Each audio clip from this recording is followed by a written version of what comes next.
Forage lichen.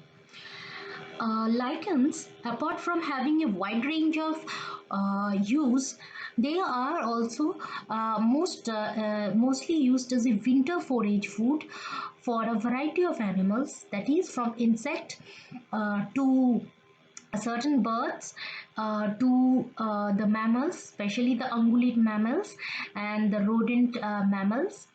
And this forage lichen, so we can say that this forage lichen is of great economic importance. That is, that they are the primary producers in the boreal and the in the circumpolar region, because when they are fed by the insects, which in turn are again eaten by the birds, and even the ungulates like caribou, they are again eaten by the snow wolf and the fox. So also the rodents are also eaten by the the secondary consumer like the fox and wolves. So this is a primary producer which supports food chain, and apart from that it has also got certain ecological importance, because apart from being a forage lichen, these lichens also help in nutrient cycling. How? They have a photosynthetic partner which photosynthesize, and also sometimes the photosynthetic partner also fixes nitrogen, especially the cyanolichen, for example Loberia oregona. This Loberia, it has apart from the it has, apart from the chlorophytes, it has also the cyanophyce as a photobiont, so help in nitrogen fixation. Also, the lichens in this boreal and the circumpolar region, they are used as an indicator for forest health. How? Because this lichen, they are present only in the areas where we have limited or minimum disturbance.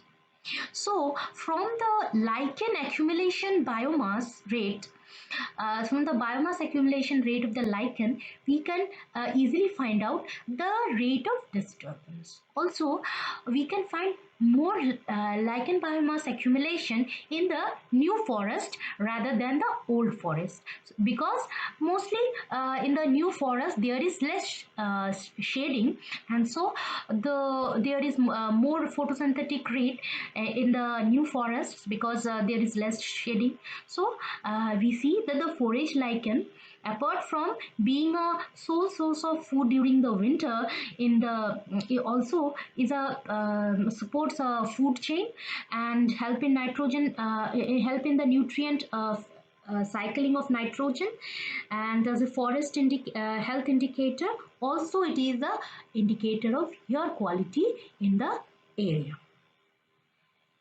I have made other videos also regarding the lichens, that I have put the links in the description. So, uh, if you want to have more lichen videos, please tell me about the videos you want to see. And also, I have made some videos that link I have put in the description. I am Mayantika, and please subscribe the channel to get the latest update about this, about the videos I make. So we'll be dealing with forage lichen today, where I'll be discussing what are the animals that are dependent upon the lichen, and the lichens that are used as a forage lichen, the nutrient quality, what are the advantages, disadvantages of this forage lichen as a food material, what are the threats that the lichens face, and the traditional tribal community that depend upon this forage lichen, and the threats to this forage lichen. So before going to the main part, that is the forage lichen, I'd like to ask you a simple quiz question. the Jurassic moss lacewing, that is an insect which goes by the scientific name of Lichenopolys diocotus, and it actually mimics a fossil lichen and help in camouflaging so that it is concealed from its predator. So there are four options, and uh, well, if you know the answer, please write it in the comment section. I'll also be discussing the same thing at the end of the video. So, lichen, they are the source of food for insects in the circumpolar, boreal, and the temperate region. And the insects that are dependent upon these lichens are bark lice, black termite, bristle-tailed caterpillars, earwings, cattylids, mites, land snails, slugs, web spinner, spider. Also, apart from being the food source for adult insect, they are also food source of larva or caterpillar of bristletail and lepidopterans, that is the moth and butterfly, and also larva of lacewing.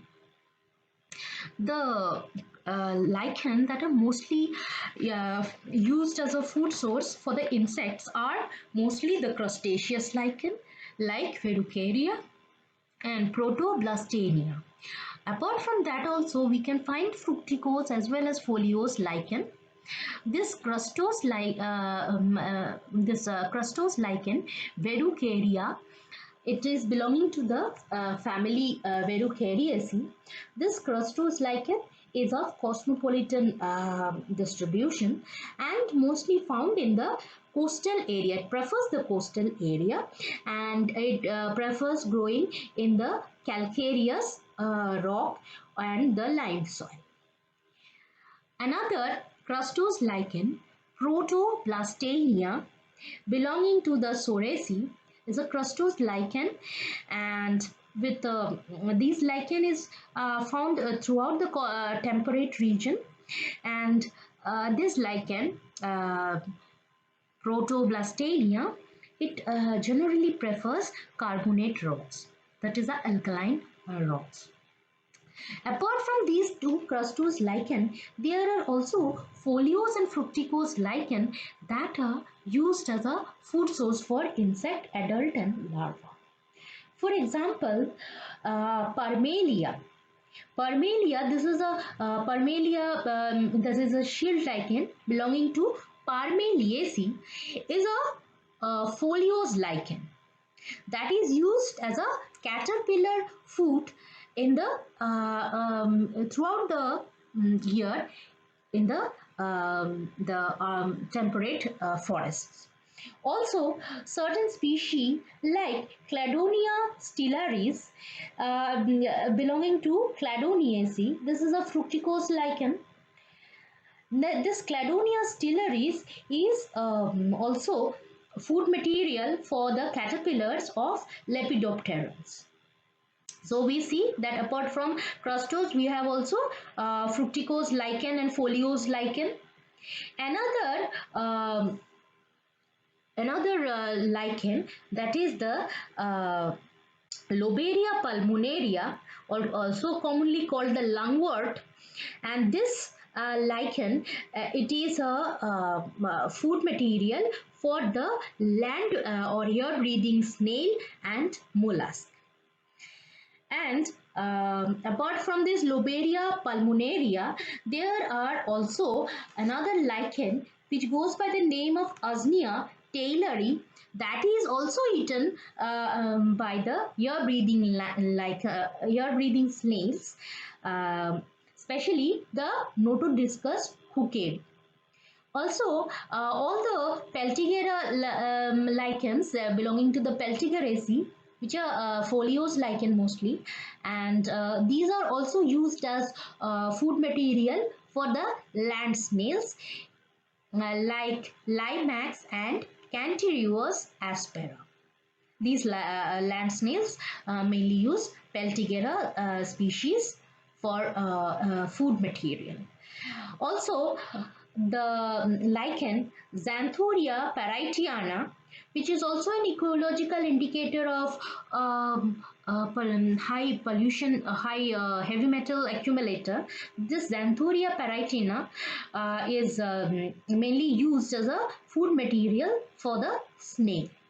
Apart from its food material, it is also um, good accumulator of heavy metals.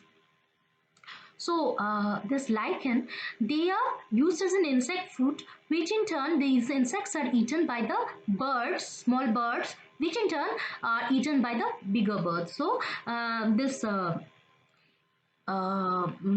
food lichen as a food material for insect not only affects the insects but also the entire ecosystem, the entire range of animals in the Arctic as well as the temperate region. Now, lichens are also food material for mammals, especially the ungulate mammals, the rodent mammals, and various other mammals like birds. The ungulates like bighorn sheep, caribou, deer, elk, mountain goat, and mule deer, musk oxen, pronghorn antelope, white-tailed deer, wooded bison. All these have special protozoa and bacteria in their human so that they can digest the lichen carbohydrate lichen. Lichen carbohydrate is generally not easily digestible, but these ruminants, they have bacteria, special bacteria that break down this lichen and release energy for the animals. Also, rodents like chipmunk, like flying squirrels, mice, and vole, pika, these and the rabbits, these also are dependent upon lichens. Uh, these small rodents, they are fed by both birds as well as the foxes, wolves, and these ungulates are in turn eaten by the wolves. So this use of lichen as a mammal food in turn also help other predators. Their other predators are also dependent upon the lichens for their growth. Also, we are also dependent because the food, this lichens, sometimes they are harvested and they are used as animal feed for cow and buffalo. They are mostly used by the tribal people. They harvest the lichen to be used during the winter month as a animal feed for the cow and buffalo, because the lichen fed cows and buffalo, they have a different much more fatty composition in their flesh, and even the milk from the lichen fed cow and buffalo, they are much more sweeter. So this lichens, especially Cladonia mitis, Cladonia stellaris, Cladonia evansii, Cladonia rangifera, Cladonia arbuscula, they all are used as a source of harvested lichen animal feed by the herders in the Arctic as well as the temperate region. And also another lichen like uh, Ramalina benzei, Ramalina silicuosa, belonging to Ramalinaceae. These two lichens are also, they are harvested by the people of Shetland to be fed to the sheep. Also, another lichen which goes by the name of Styrocaulen paschale, which belongs to Styrocaulaceae.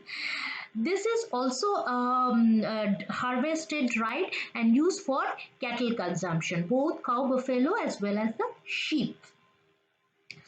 So we see that the harvested lichens are Ramalina mensae, Ramalina silicuosa, Styrocaulon pascale, all the cladonia like Cladonia mitis, Cladonia stellaris, Cladonia evansi, Cladonia rangifera, Cladonia arbuscula, they are used as a harvested feed.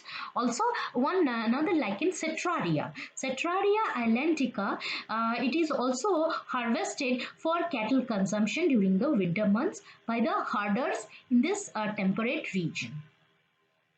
Apart from that, there are many nomadic caribou or other deer type population. Mostly the Arctic ungulate populations, the wild population, they have a very large home range. And so they keep on moving from one place to another, feeding on these lichens.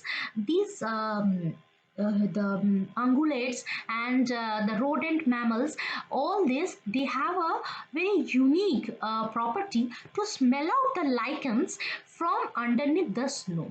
So they dig out the lichens from the snow and feed on them. The lichens that are mostly used by the wild mammals are Alectoria sarmentosa, which is commonly called white hair lichen, belongs to the Parmeliaceae. This this lichen, this fructicose lichen, it is commonly found in the temperate region, found growing on either rock, moss, even soil, and this is also a lichen, fall lichen, because the Alectoria sarmentosa, if it is growing in on the bark of tree, sometimes they are broken up by the winds, and they lie on the ground. They are just eaten by the caribou and other ungulate populations. So this Alectoria sarmentosa. Another is Alectoria lata. Alectoria lata is also belonging to Parmeliaceae family, and these lichens, Alectoria, both lata and sarmentosa, they are tolerant to desiccation. So they are found even in growing in very dry environment also. So another is the Bryoria fremonti. Bryoria fremonti, belonging to Parmeliaceae. This Bryoria, this is also a very good source for the ungulate mammal population, but yeah, also this the vulpinic acid in all species of Bryoria, this they are easily though this vulpinic acid is toxic to us, but the ungulates, they have special enzyme to reduce the toxicity or neutralize the toxicity of vulpinic acid present in Bryoria. This Bryoria fremonti is also very common lichen found in the temperate region. Again, other Bryoria species like Bryoria capillaris, Bryoria friabilis, Bryoria glabra, and Bryoria pk, Bryodia pseudofussans, all these fructicose lichens are also foraged by the nomadic nomadic deer populations. And another is Cetraria islantica. This lichen is very important because this is one of the most common found temperate region lichen. This lichen also does not have any preference, like it can grow in calcareous as well as silicaceous soil. So the Cetraria islantica, Cetraria stygia, they are they are mostly eaten by the lichen, and these lichen are found till the naval belt, that is the lower limit where the we can find permanent snow. So we see that the Cetraria islantica, Cetraria nivalis, Cetraria stygia, they are found in extreme growing in extreme cold condition also. Lobelia pulmonaria is also is a feed or forage lichen for the deer population. Another is Lechanora esculenta belonging to Lecanoraceae. This Lechanora esculenta is used as an animal feed. Also, this Lechanora esculenta has been used in the as a famine food by the people of the Middle East, especially Israel region, the Sinai Desert of Israel, also harbors this Lechanora esculenta. So, apart from as a forage lichen, this Lechanora esculenta also have a traditional knowledge, traditional usage. So, another is the Parmelia. Parmelia mostly is used as a food for the insect, but also it is nevertheless eaten by the deer population also. Then we see the Peltigera. Peltigera is also a very good feed for the reindeers, and as it is mostly grown on the land, grown on the mud, on the ground. So Ramalina, both Menzae and Ramalina silicuosa is also a very good feed for the sheep and goat population, and the Styrocaulon. Apart from being a feed for the sheep and goat, these are also have certain medicinal properties. So even though if they are not used during the summer months, they are used for the as an antibacterial or antimicrobial usage of the sheep population, sheep or goat cattle population. So the Sticta loberiaceae, uh, Sticta belonging to the loberiaceae, also it is also used as a feed, and Asnia filipendula, Asnia scabrata, Asnia taylori. These three species of Asnia belonging to the Parmeliaceae are also good forage lichen, because the Asnia, Bryoria, they all contain asnic acid, but these asnic acid is a good dipsydons, and so it also helps in reducing the oxidative stress of whatever there is in that environment. It reduces the oxidative stress in the lichen as well as the animal that is feeding on it.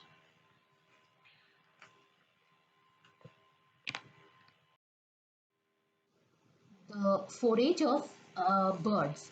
Uh, birds generally feed on the insects that feed on the lichen, but certain birds like the songbird, seabird, and the snow owl, they are also seen to be feeding on the lichens apart from their apart from their animal diet, they are also eaten by these three birds. That is, these are omnivore birds feeding on both vegetation as well as animals.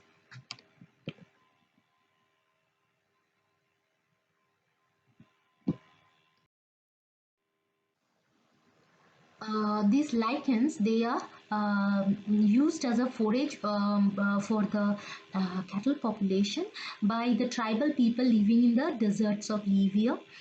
The Lap populations, that is in the Arctic Circle, the Nenets in Russia, Sami people in Scandinavia. Also, they are mostly used as the forage for the Lap people in the Scandinavian region, the Lap and the Sami people. But one thing is that though traditionally they are used as a winter forage, but this lichen cannot be solely used as a forage year round, because lichen, they are deficient in protein. I mean, mostly the maximum amount of protein found in the lichen can be up to 30%, but generally they are as low as 10-12%.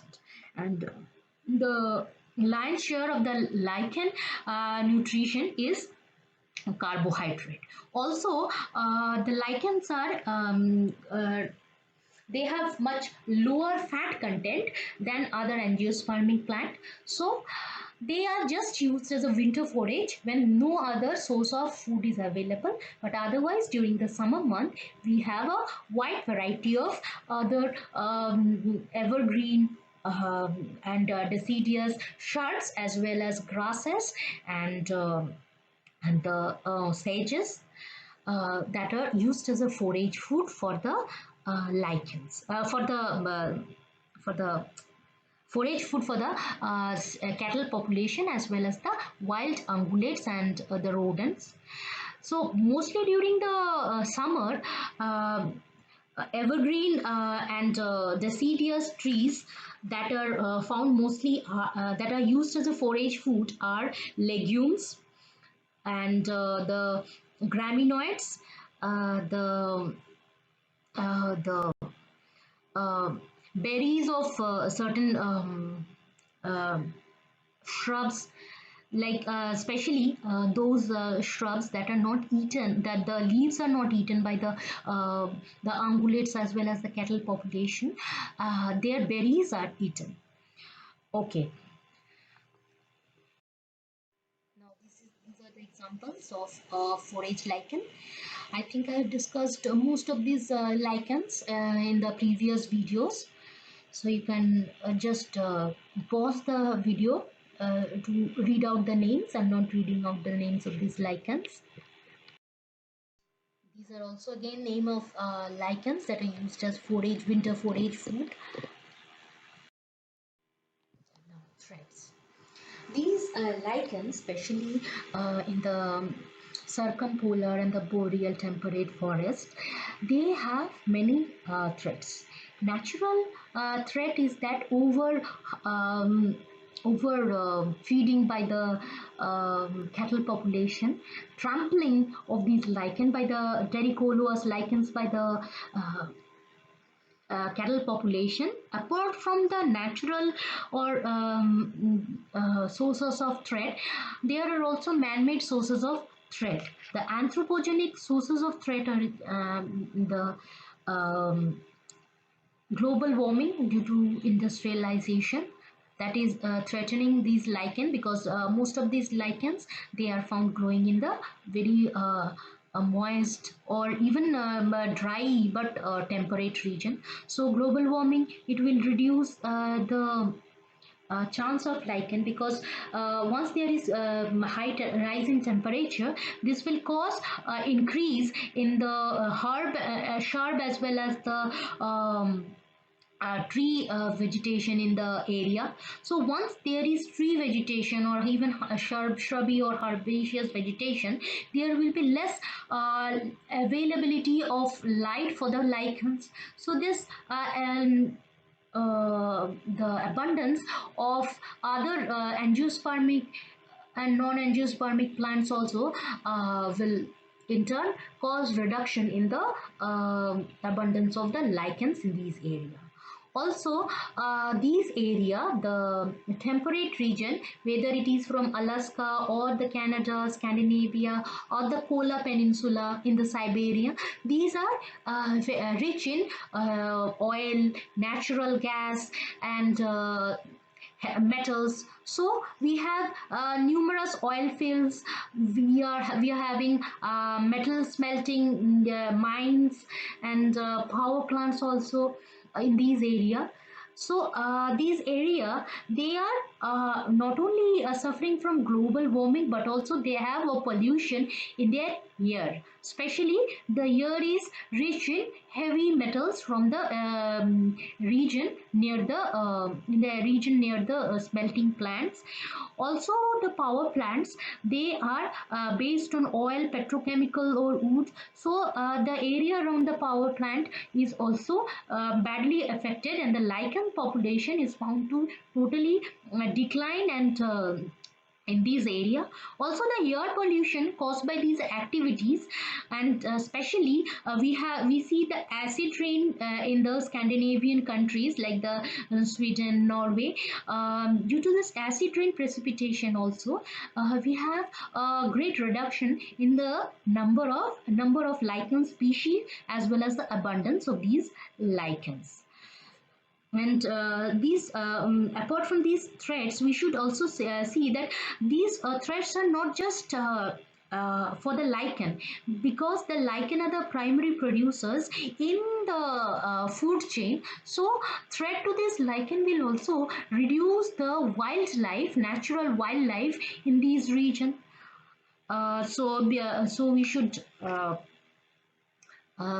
try to reduce the effects of reduce the threats in this area, so that we can have at least these, because have this whole entire ecosystem, because once the lichen are gone, all the animals that are dependent upon the lichen directly or indirectly on the as a food material will be gone. So this will create a whole ecological imbalance.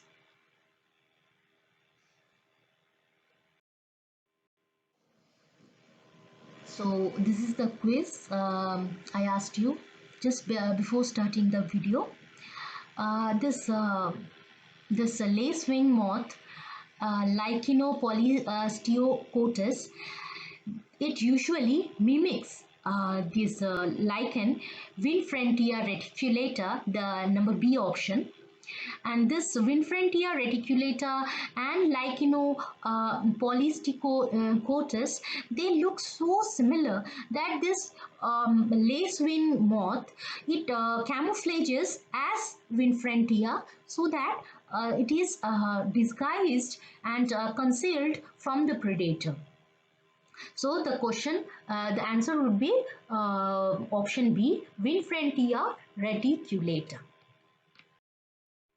While concluding, I would say that the lichens, as they are rich in carbohydrate but low in protein and minerals, and low in fat also. So this lichen as a forage, winter forage is good, but use of this lichen year-round forage can cause loss in the protein mass or loss in the muscle mass of the ungulates or rodents, whatever is dependent upon this lichen. So for this reason, the herders, they use the leaves of evergreen plants, especially the evergreen plants like ledum palustre, ledum and decumbens. These evergreen shrubs, as well as the blackberries, as well as the leaves of alpine birch like betula, they are also used as a forage food for the for the cattle population. So use of this lichen as a forage food is will cause a reduction in body mass. So this lichen food has to be lichen as a food should be balanced with other type of vegetations, because angiospermic plants have more protein content and more fat content than these lichens. Also, uh, apart from this, we don't have any other problem with lichen as a forage food. Lichen is good as a forage food during the winter, but in summer it should be supplemented with other type of forage food. And in the very concluding remark, I would say that the lichens, they are threatened because by the remote sensing studies using NDVI, it was found that most of the lichens, there is a in the temperate region, there was serious reduction in the abundance of the lichen, and also reduction in the number of species due to the air pollution. With this, I end my video. Thanks for watching the video. Like and share the video. Subscribe the channel to get update about the latest videos. Thank you.